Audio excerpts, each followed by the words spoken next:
गणपति बाबा मोरया। तो हर्षल, आपने स्टोरी तो गणपति जी की सुनी है, अब मैं उसको प्रॉपर वे में समझा रही हूँ, ठीक है। आपको पता है जब गणपति जी द्वारपाल बने हुए थे, पार्वती माता ने उन्हें कहा था रक्षा गेट पे रहने के लिए, तब शंकर जी आए और शंकर जी की बात उन्होंने नहीं मानी, तो शंकर जी ने क्या किया, त्रिशूल से उनका गला काट दिया। हम क्या कहते हैं, गला काट दिया, हम कभी नहीं कहते कि उनकी हत्या कर दी। इसके पीछे का क्या महत्व है समझिएगा। आज 10 मिनट का भी जब हम एक प्यारा मेडिटेशन करते हैं, शांत रहते हैं, तो हमें अच्छे भाव आते हैं। और शंकर जी तो 10 साल तपस्या करके आए थे, तो वो किसी के ऊपर इतना गुस्सा कैसे कर सकते हैं। तो यहाँ पे समझिएगा, उन्होंने क्या किया, मिट्टी रूपी शरीर को नाश किया। क्योंकि गणेश जी को क्या कहा जाता है, कैसे बना था उनका शरीर, मैल से, मिट्टी से। तो यहाँ पर मिट्टी स्वरूप जो हमारा शरीर होता है, जब उसमें अहंकार आ जाता है तो स्वयं परमात्मा आते हैं, हम उन्हें भी नहीं पहचान पाते हैं। और जब परमात्मा आते हैं तो परमात्मा हमें हमारे क्या करते हैं, बुद्धि को फिर से वापस लाकर, किसी और का बड़ा बुद्धि लाकर हमें ये समझाते हैं कि हमें सही बुद्धि का प्रयोग करना है ना। तो यहाँ पर इसीलिए ये बताया गया है कि शंकर जी आए और शंकर जी ने क्या काटा, अहंकार रूपी उनके मिट्टी रूपी सिर को काटकर उन्हें क्या किया, बड़ा हाथी का सूंड लगाया।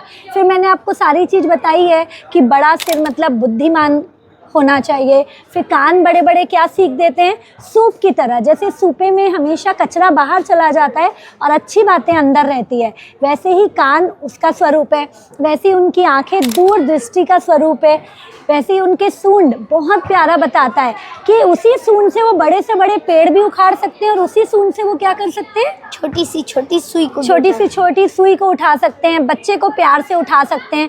तो यहाँ पर हमेशा हमें अकॉर्डिंग टू सिचुएशन कम या ज़्यादा होते रहना चाहिए। उसके बाद हमने चारों हाथ के बारे में डालना, साम दान दंड भेद, है ना। और मोदक जो उनका स्वरूप है वो ये बताता है कि हमेशा दान, किसी के लिए कुछ ना कुछ देने का भाव हमेशा रहना चाहिए।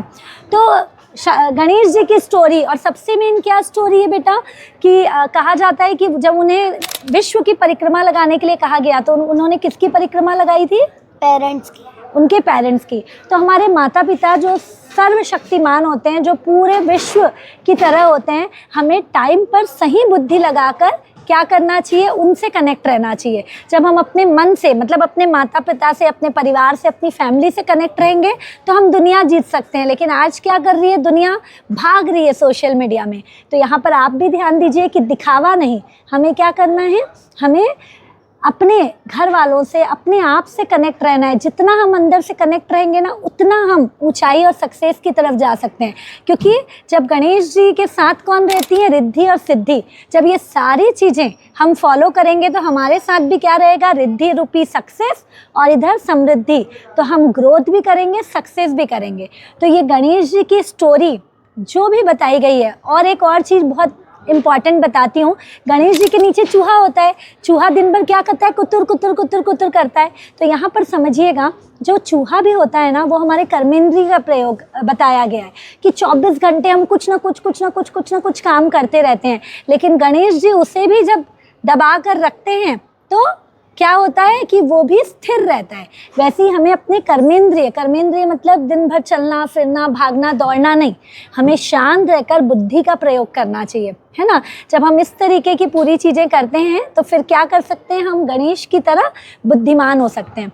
तो एक मिट्टी रूपी स्वरूप जो गणेश जी पहले थे, जब उनके अहंकार को काटा गया, जब उनके सारे जो नेगेटिविटी को हटाया गया, तो क्या हुआ, तो गणेश रूपी बुद्धिमान स्वरूप प्रकट हुए जो हर चीज़ को स्वीकार करते हैं। आज देखिए गणेश हमें एक ही ऐसे भगवान है जो कभी ढोलक के रूप कोई ढोलक बजाते हुए, कभी किसी रूप में, कभी किसी रूप में। तो गणेश जी ये सिखाते हैं कि दुनिया चाहे जो भी रूप में आपको देखना चाहे, आप अंदर से वही हो, आप स्वीकार भाव रखो, है ना।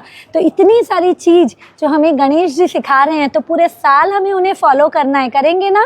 तो बनना है गणपति की तरह बड़ी बुद्धि वाला, सूक्ष्म दृष्टि वाला और सूप की तरह कानों वाला, है ना, और लंबोदर पेट में बातों को पचा कर रखने वाला। जब हम ये सारे गुणों को अपनाएंगे तो क्या होगा, हम भी गणेश की तरह बन पाएंगे। तो आप भी ये पूरे वीडियो को ध्यान से सुनिए और अपने बच्चों को भी बताइए, क्योंकि हमारी हर पुराणों की सीख पुराणों की स्टोरी हमें सीख देती है, उस सीख को सही मायने में समझें और अपने बच्चों को बताएं। तो ये छोटे से छोटे गणेश की स्टोरी से भी हम लाइफ की इतनी सारी लर्निंग सीख सकते हैं। आप भी सीखिए और अपने बच्चों को ज़रूर बताएं, है ना हर्षल? तो गणपति बाप्पा मोरिया।